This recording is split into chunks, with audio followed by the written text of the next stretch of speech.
Hello friends, ഇന്ന് നമുക്ക് soft ആയിട്ടുള്ള പഞ്ഞി പോലത്തെ മിൽക്ക് ബോൾ ഉണ്ടാക്കാം. 1/4 കപ്പ് കോൺഫ്ലവർ നമുക്ക് ഒരു അരിപ്പയിലേക്ക് ഇടാം. ഇത് നന്നായിട്ട് അരിച്ചെടുക്കാം കേട്ടോ. 2.5 ടേബിൾ സ്പൂണ് പഞ്ചസാര നമ്മൾ കോൺഫ്ലവറിലേക്ക് ഇടാം.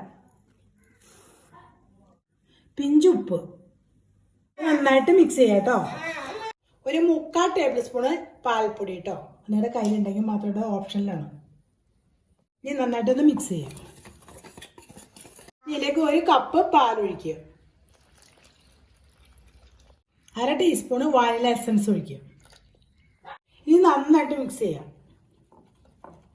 നന്നായിട്ട് മിക്സ് ചെയ്തെടുക്കാം കേട്ടോ. ഇനി നമുക്കൊരു പാൻ വെച്ച് കൊടുക്കുക. ഇനി നമ്മൾ മിക്സ് ചെയ്ത ഇതെല്ലാം കൂടി ആ പാനിലേക്ക് ഒഴിക്കുക. ലോ ഫ്ലെയിമിൽ ഇടണം കേട്ടോ, അല്ലെങ്കിൽ കട്ട പെട്ടെന്ന് കട്ടയാവും. ലോ ഫ്ലെയിമിലിട്ട് ഇളക്കി കൊടുക്കുക. ഇനി കൈ വിടാതെ ഇളക്കി കൊടുക്കുക.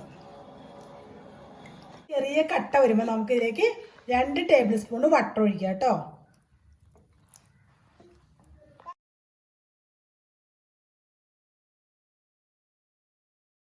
വേറെ പാത്രത്തിലേക്കായിട്ട് നമുക്ക് ഉരുട്ടിയെടുക്കാം. ചൂടാറിയിട്ട് ചെറിയ കൈക്ക് പിടിക്കാൻ ചൂട് വരുമ്പോൾ നമുക്ക് ഉരുട്ടിയെടുക്കാം.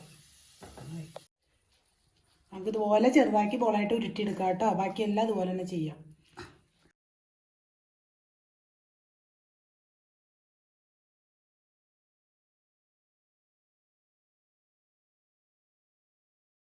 നമ്മൾ പാത്രത്തിലേക്ക് എല്ലാം സെറ്റ് ചെയ്ത് വെച്ചിട്ട് കേട്ടോ. അതിൻ്റെ മുകളിൽ നമുക്ക് പാൽപ്പൊടി ഇട്ടിട്ട് മുകളിൽ ഇട്ടിട്ടുണ്ട്. അരിപ്പയിൽ അരിച്ചിട്ട് നമ്മൾ മുകളിലേക്ക് ഇടാം.